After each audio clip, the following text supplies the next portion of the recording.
Un año más Itesal vuelve de las vacaciones de verano con la celebración de su tradicional jornada entre la directiva y la plantilla.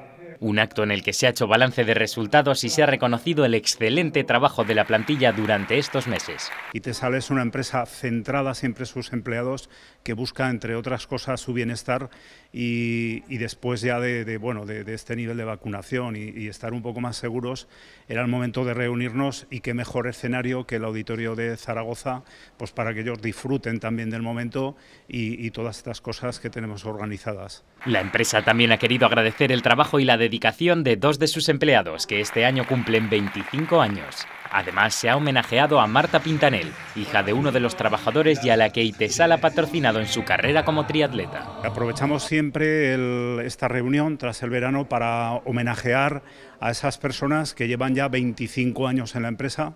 Itesal es una empresa que el año que viene cumplirá 30 años y hay empleados que cumplen 25, y es el momento que empleamos para poder homenajearles y agradecerles todo el esfuerzo de esos 25 años pues hecho por la empresa. Durante la jornada, Itesal ha sorprendido a los asistentes con la actuación especial de B Vocal, que se ha encargado de amenizar el evento con su música y su humor a capela.